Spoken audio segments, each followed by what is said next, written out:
welcome to Pagan Coffee Talk. Here are your hosts, Oswald and Lord Night. Today we are keeping the dog occupied with toy treats, and you'll probably hear that rolling around in the background, but that's okay. Just a heads up. And today's topic is going to be dogs. Dogs, yes. How to make judgments. Now, this is not like encouraging people to be judgmental, but it's like if you're having to make a judgment about a situation. All right. How would you go about making that final decision? You're talking about like that judgment third degrees have to make sometimes. Yes. Okay. I know what you're saying. You're giving advice over arguments and disagreements. Right. All right. Yeah. So it just putting some information out there on how to make better judgments, not whether the judgments are going to be right or wrong, just how to make a better judgment on a situation, or how to give advice. Yeah. No, that's fine. Well, let's start with, normally when you're dealing with this type of thing, there's normally two people involved. All right. Normally two people, possibly a couple or whatever. One of the things you got to remember is when you're hearing only from one person, you only hear one side of the story. Right. And you can't really do anything with that. No, but when you're sitting there counseling and talking to people and they got problems, people's got problems. They come to people of the priesthood to get answers to their problems or to find ways to deal with them. Sure they do. It's part of what we do. Yeah, we have to give answers. Well, normally when I'm dealing with one person that comes to me and they're complaining about whatever, first of all, what I'm going to do is I'm going to start trying to put myself into the feet of the other person that they're talking about. Okay. All right, because normally how this goes is the person will show up and they'll go, well, my boyfriend did this or my boyfriend did that, and this is how that conversation went. Then I said this, and then I told him if he wasn't going to do that, well, then he could just go himself and make his own damn dinner. This is normally how it goes. Right. All right. So you got to sit back in this field and look at these people going, okay, what could have been going on here? Could this person have had a bad day at work and you just bombarded them and they just went off the deep end? Could they have just had a bad drive home? Could they just be in a bad mood? Could they have been listening to the radio and a news come on and just ruin his day? You don't know. No, you don't. Could there have been something about the situation itself that could have reflected back to something when they were younger? Normally, when you're in the middle of a heated debate. That's a polite way to put it. Okay, when you're sitting there with your other half screaming, yelling, throwing stuff, you're not thinking rationally. You're not sitting there going, well, could their feet be hurting? Could they just be in pain? Right. Because I admit, I have some aches and pains. Right. Some. And I'm sorry, after a couple of days of dealing with it, maybe not having a medication or not quite working like it's supposed to, I can be a little short at times. What? And it has nothing to do with the person I might be yelling at the time. Right. They're just a convenient person I can go off on. Right. Just happened to be there. It just happened to be there. But no, when this stuff happens, the person on the other end goes, well, could they just be having a bad day? And I just happen to be their whipping boy. Right. For today. Nobody thinks like that. Oh, no, of course not. But when you're sitting there as a priest or a priestess and you're listening to, these are some of the things you got to sit back and start to think about. You have to think of what the other side of the conversation is going to be and start talking to these people, because normally what I'll do is, well, why did you feel that way?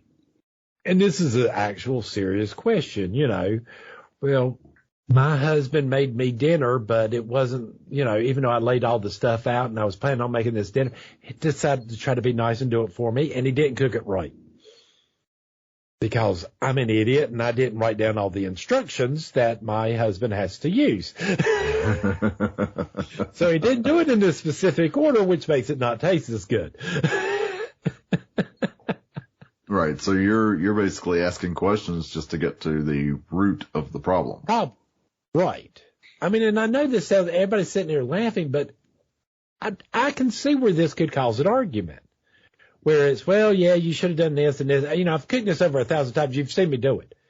And I see the other person sit there going, I don't pay attention to you when you're cooking at all.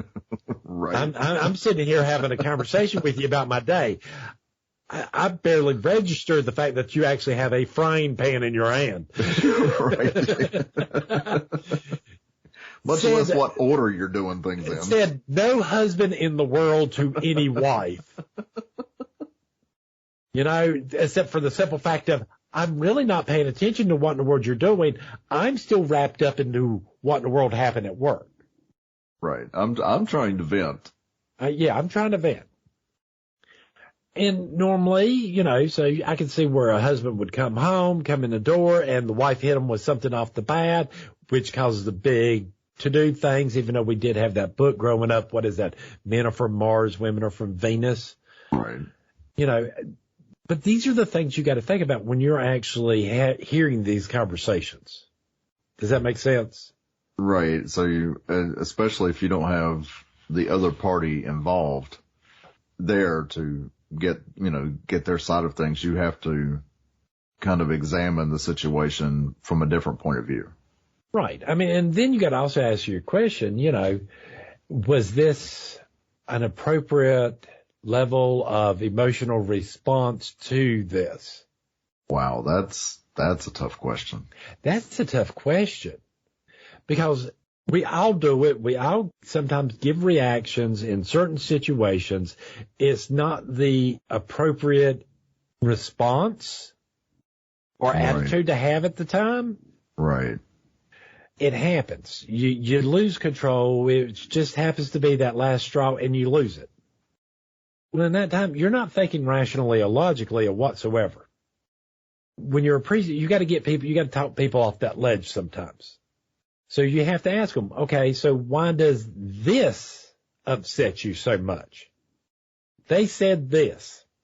They said I was a floozy. Okay, why are you getting upset because somebody called you a floozy?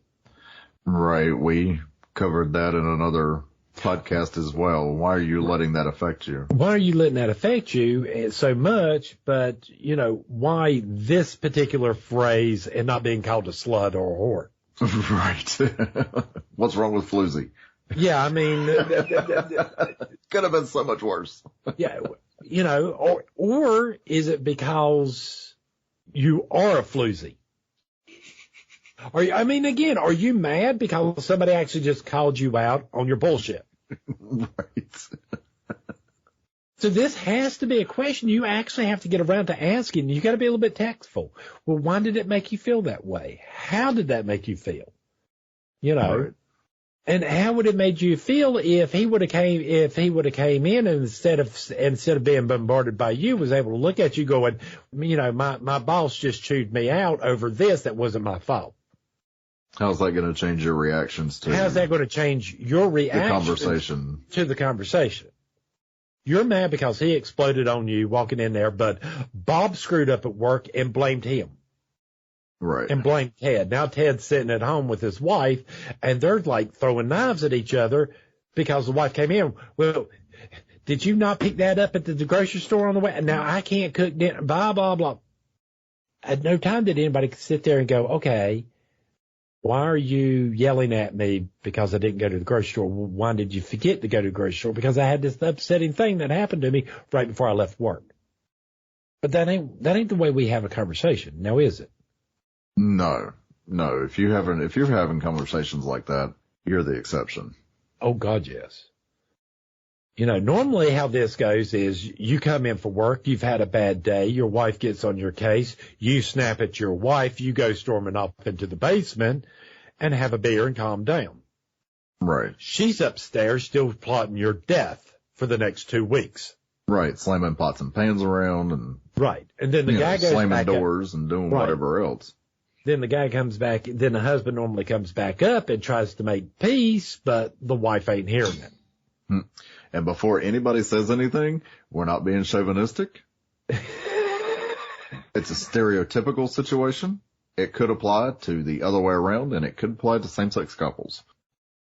Typically, I can't say nothing. I think we ought to have that spouses that work less than or work only 20 hours or less. Mm-hmm. I think the one spouse works full-time, that the full-time spouse should be able to claim the part-time spouse, the spouse working part-time at minimum as a dependent like a kid. Oh, absolutely. If they're not working at all, they get to claim everything. Anyway, that's a little off topic. But that's beside the point, because I believe one spouse should possibly have to stay home, at times. Right. Right. But again, this is normally how these conversations go. And what you have to do is get people to understand, okay, first of all, was your emotional response warded? Because we can't talk about the other person because they're not there. You can only talk to the individual that's there. Right. And at no point can we ever agree with either side. Oh, absolutely not. Because we don't know if they're right or wrong. People seem to have this idea that morality and ethics wind you up with a specific answer. Morality and the correct answer is some spot off in the distance during sunrise and you're staring at it. Right. You're not going to find, as a fly in the distance at the horizon while you're staring in the sun. You're never going to see the fly. No. It ain't going to happen.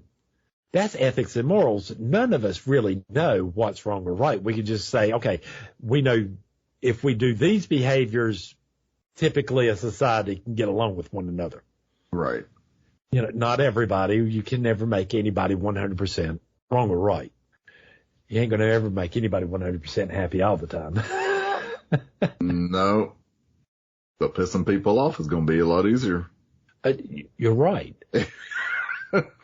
No, I mean, because I hate to be this way. I'm sorry. If you're a priest or a priestess and you haven't learned the fact that no matter what in the world you do, you're damned if you do and damned if you don't. Yep. All right. If you don't give the right info or whatever, they're going to come back and get you. If you do get it, they're still going to come back and bitch at you. No matter what in the world you do, you're wrong. Yep. And the sooner you realize that, the better off you're going to be. Because it's a catch-22. No matter what in the world you do, you're screwed. Oh, absolutely. I mean, am I making any sense there that to make a judgment on stuff, you have to listen to both sides. The majority of the time, both sides are wrong. The truth really lies somewhere in the middle. Oh, no, there's an interesting topic. All right. Again, this balance that somewhere in between what she said and he said is the truth. Right. Now, it's quite possible that one person could have more of the truth on their side than the other. But again, you have to remember that, and this is coming from a first degree perspective, you still have to remember that they were still having a situation where they were both so full of rage. Mm-hmm. And emotions were high and all of this other stuff going on. They needed somebody to mediate. Right. And I'm still back to, again, if you are doing your meditations, daily meditations. Right. All right. And you're getting to know yourself and you're dealing with your issues. It's still going to take some time. You're still going to have to navigate this. You're not going to be that peaceful monk, sitting on the right that nobody can bother no matter what. Oh, no. That takes time. A lot of time. A lot of time. All right. Until you have to sit down and figure out how to put yourself into a meditative state while in the middle of a casino when there's all sorts of noise going on, Right. you're never going to be able to just achieve it by sitting at home. I don't know. It's not going to happen. But when communicating with people, I mean, because there's certain things there. Okay. First of all, if you initially meet somebody and you don't like them, 9 times out of 10, there's going to be something about that person that you don't like because you've recognized it in yourself. You know, that was a hard lesson for me to learn. Right. But I found it to be very true. It is. It is very true. You know, we normally don't like the people that basically have the same bad qualities we don't like about ourselves because they're on display. And, you know, I can't tell you how many times that light bulb's gone off for other people when either you or I have said that to them and they sat down and they actually thought about it and they were like, oh no, that can't be right. No. Well, it is. It's true. It's true. I mean, and even then it's kind of like that argument. You know, when you get down to it, it's you not knowing yourself. Oh, you know? absolutely. Yeah. We're back to the old adage, know thyself. Right. I mean, again, especially when you're dealing with family members and spouses and stuff like that, it's easier because these people are supposed to love you no matter what.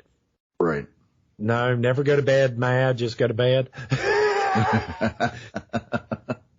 I also like the whole entire thing. If you're going to argue, you have to argue naked. Oh, yeah. I mean, I like these things because it breaks the normal congruent. So, and if you're always arguing while naked, try doing it with your clothes on then. Right. Change it up a little bit. See how Change it it up a little bit. If you're arguing, go out in public. Yeah, see how fast you shut up then. See how fast you shut up and start actually listening to one another.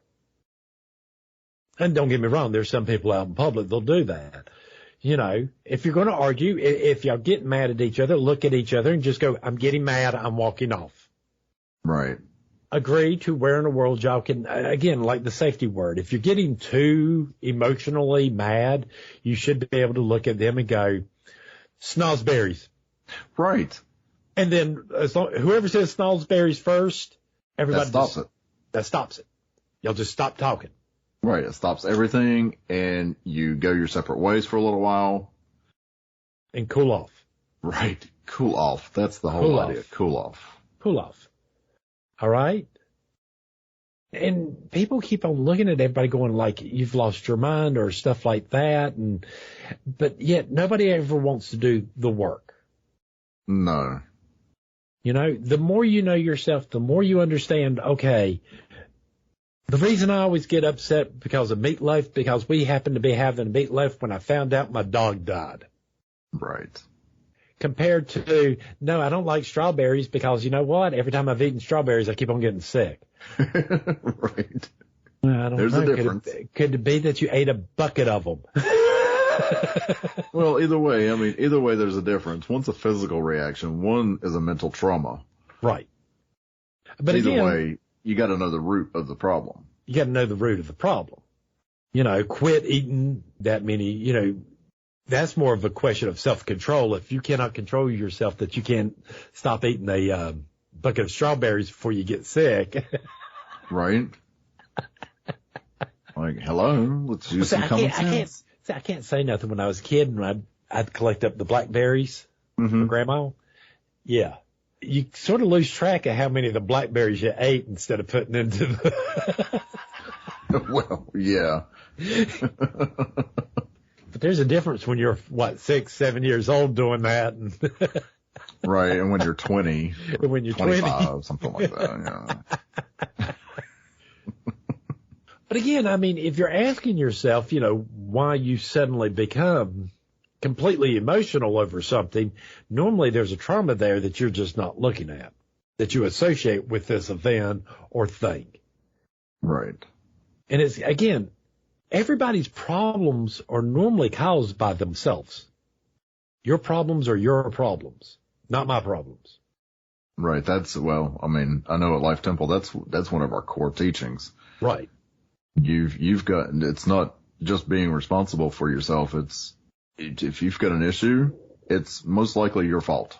Right. If you're stressed, I mean, I can understand, okay, you know, I got a loved one in the hospital, whatever, and I'm stressed out over all that. But again, this is where your meditation comes in. Right. It gives you a chance to deal with that stress in a more productive way, to sort of realize, okay, you know, there are just some things that are just out of our hands. Right. I mean, it wasn't that long ago that my mom was in the hospital and she was septic, and, you know, she would get better for a little bit and then she'd get worse. And, you know, I was still having to work. I was still having, you know, I still had church duties. I still had all this other stuff that I had to take care of. And if it hadn't been for my daily meditations, if it hadn't been for knowing myself and, you know, knowing how to deal with my emotions, I never would have gotten anything done. But yet, you know, I keep on seeing people, oh, no, you ain't got to do this because you're not going to do it anyway. Instead of just encouraging people, hey, look, 5 minutes is better than no minutes on the whole meditation thing. Oh, exactly. Quit looking at it. I did not do my 2-hour meditation. Don't do 2 hours. Just do 45 minutes. And do 15 minutes. Do 15 minutes. Do 30. Do something. All right. And I'm sorry if you can't, if your social life is more important than your spiritual life, then don't come complaining to me when you don't do your meditations. You've made a choice that this is more important than that. All right. Again, this is not my problem. This ain't even a problem. You made a choice. But right. Yet people will come to me going, well, I can't meditate. Well, you can't meditate because you can't put the damn phone down. Well, you think you think Twitter's the real life. You know, we've already done 2 podcasts on meditation. Go back and review them. But again, there's this whole entire part of this. Yes, you have to know yourself. I know when I'm getting in a bad mood. Do you know when you're getting in a bad mood? Yeah, I can usually tell. You can tell ahead of time. Mm-hmm. But when this happens, we normally try to do stuff that changes us from a bad mood back into a good mood. Right. You know, because you're actually seeing it. But to let it continue is nuts. You know, how to deal with it or how not to deal with it, that really depends on the person. There's no correct way. Right. And, you know, and people are going to say, I can hear the questions now. What's this got to do with making judgment calls? Well, it's got everything to do with it, because you've got to keep yourself in that frame of mind. You've got to have that balance before you can make a judgment on anything. Well, you got to have a level head. You got to see your imperfections and how you saw your imperfections so you can teach other people how to see their own imperfections and make changes in their lives. Right. It's great that you want to do, quote unquote, shadow work. All right. As much as I hate that damn term, I think whoever invented it needs to be slapped repeatedly. But not doing it isn't helping. Does that make sense? No, it's vital to just about everything you do. Right. And again, if you can explain to somebody else how you came to these conclusions, how you figured out your problems, not how to figure out their problems, it makes you a wiser person and to think of things that they might not have. Right. You know, when we sit there and say, put yourself in somebody else's shoes, literally try to do it. Take a moment, look at them, look at somebody, go, okay, let me meditate on this and I'll give you back an answer. It's kind of like the old joke. And I'm probably going to get in trouble for this. Lord Men used to tell me, this Jewish guy had Parkinson's. He had just a little bit. Every morning he'd get up, make himself some toast, put some butter on it. As soon as he gets the butter on it, the toast would fall out of his hand, hit the floor, always butter side down. So he goes to his rabbi. He goes, Rabbi, I got this problem. Every morning I butter my toast. I drop the toast. It hits the ground, butter side down. What do I do to fix this problem? Rabbi goes, tell you what, next time you come to temple, ask me again. I'll have you an answer then. Stable answer for every priest and priestess out there. Right. Let me meditate on it. I'll come back. I'll get back to you. So next time at temple, the guy walks up to him and goes, okay, Rabbi, about my problem. He's like, I finally figured it out. You're buttering the wrong side of your bread. But people don't understand. The reason this joke's so funny to us is this is the way priests and priestesses have to think. Right. And I know that sounds weird. We have to think, okay, could it be that you're just buttering the wrong side of your bread? Are you asking for the wrong thing? So you got to be able to break yourself out of your normal way of thinking and think a bunch of different ways. Right. You've got to examine the situation from many different angles. Many different angles. And angles you normally wouldn't think about. Right. So you got to be careful not to get stuck in one logic of thinking. Does that make sense? Right. And you also can't get stuck in that he said, she said shit. Right. You get too bogged down in karma. If you believe in karma and you follow it, you start getting too bogged down into this stuff. You'll start to understand no matter what in the world you do, you're going to harm somebody. Mm-hmm. There are situations, no matter what in the world, you're going to harm somebody, which is going to cause karma, which is going to cause you to drop in status, to have to go live a worse life in your next life, which will make it even harder for you to make good choices to move back up. Right. This system that we have is the same system I keep on seeing people do in these type of situations. Yes, we want to agree with our friends. We want to sit there and look at Sally going, no, your husband really is a dick for doing that.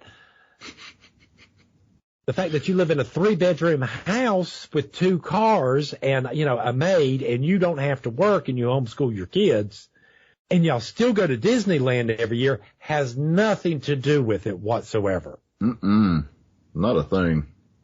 Because again, you as a priest or something, people will come to you and do this. And I have to admit, my instinct when I first hear this stuff is kind of like, what do you got to complain about? Compared to my life, your life is great. Right. When was the last time you had to stand in a food bank? Right. But you can't, but as a priest, I can't sit there and tell people that. I got to look at them and go, well, I understand, because I understand to that person, this is a significant problem to them.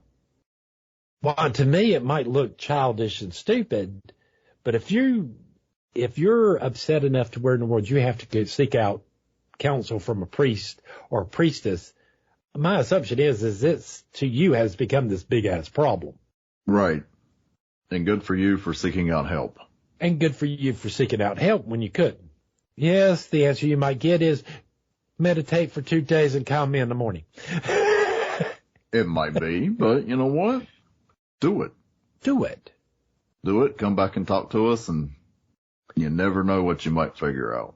When we sit there and tell you, okay, well, go home. I want you to go home, and I want you to write down the event and read it back to yourself. Mm-hmm. And tell me if you believe you're right. Right. There's a lot of nifty ways there to get people, because again, you got to remember the job there is for us not to make a judgment, but to get the people we're counseling to make a judgment. And see, that's where I wanted to go with this whole conversation. So we got to go through all of this just to get y'all to realize, okay, it's your problem. You can fix it, but you're going to have to make that judgment, not me. Right. And if somebody comes to you with this whole situation type thing, this is what you do.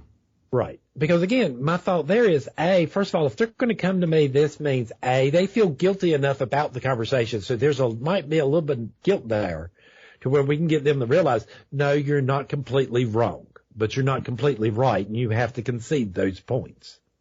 Right. You might have to look at your husband and go, okay, truth, when you come home from work, we will not discuss nothing for the first 30 minutes. Other than, hi, how are you? Love you. Kiss. Bye. Right. Give that person coming home from work, give them time to decompress a little bit. And then, hi, honey, how was your day? Don't be like a dog right up on them going, hey, you're home. I mean, if that's what you got, don't get me wrong. Not everybody's the same. Some people can come home. The drive home from work is enough for them to decompress, and they can just come in and do whatever. Right. But I keep on seeing too many people trying to do cookie cutter solutions where more individuality needs to be taken into account when talking to these people and trying to figure out how to get them to figure out their problems to make a decision. Right. Which that's the key to this whole thing is you've got to examine enough angles and ask the right questions or ask enough questions to get those people involved to realize I have my own answers. Right. Because again, the majority of the times these people are going to come to you and they want you to validate their side of the argument, their side of the problem. Which you can't do. Which we can't do because if there's a problem there, they made their own problem. Whatever they're mad about, it's them doing it to themselves. Right. But then again, if you're validating one side of that argument or the other, then you are getting yourself dragged into that argument and you're not helping the situation. But you're no longer counseling, you're being a friend. Right. But because a friend will sit there and go, I can't believe he cheated on her. No. Let's go right now. That's why there is a song out there. Yeah. I broke the windows in your car. Right. There's a reason that song's there. I mean, just like, there's a reason there's songs about gold diggers. Mm-hmm. They exist. You have to think about these things. You have to think about the stuff that other people don't want to think about. Exactly. Why is he cheating on you? So basically what it boils down to is if you've got one, or maybe you wind up with both sides, both parties coming to you and talking this out, ask them questions about how it makes them feel. Right. Ask them questions about their view of the situation. Get them to sit down and actually think about what's going on, and you get them to make the judgments. Well, you see, normally how this goes, especially when I'm doing it, it's, how did you feel? Okay, why did you feel that? And normally I'll get that silent thing for a moment. Okay, well, in other words, why did you feel sad instead of happy? Right. I mean, and again, normally I'll go to something completely absurd, right? Mm-hmm. You're in the middle of an argument. Yes, I expect you to get mad. Okay, why did you get mad? And why didn't you just get happy or just start laughing hilariously? Right. I mean, they're still valid emotions. Why this one over all the other ones? Mm-hmm. I mean, the good thing about asking that question is again, people realize, okay, I'm having this emotion over this, and yeah, it really is stupid, but why am I taking this so serious? Well, and honestly, this is why we encourage, especially those going for second and third degrees, we encourage them to go visit with a counselor, psychiatrist, psychologist. Sit down with these people, examine what it is they're doing. Mm-hmm. Go to them, with some type of issue, but put them under the microscope. Examine what they're doing and how they're doing it. Right. Yes, you're technically, yes, we're saying go have your insurance pay for you a session or two at the local therapist. Right. In the attempts to learn how to become a psychologist. Right. Or at least hear how in the world they do it. I know it sounds weird, but it does sometimes help, and it does help when you actually sit there and listen to some of these theories and stuff like that. Oh, yeah, definitely. And do some of this research. Well, I think that's about it for this. What do you think? I believe so. That went exactly where I wanted it to go. So. All right. I'm glad I'm being so accommodating to you. All right. We'll see you next week. I'm out of coffee. All right. Bye. Bye. Thanks for listening. Join us next week for another episode. Pagan Coffee Talk is brought to you by Life Temple and Seminary. Please visit us at lifetempleseminary.org to learn more.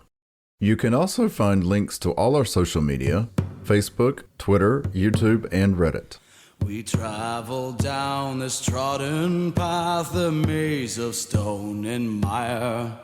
Just hold my hand as we pass by a sea of blazing pyres. And so it is the end of our days, so walk with me till morning breaks. And so it is the end of our days, so walk with me till morning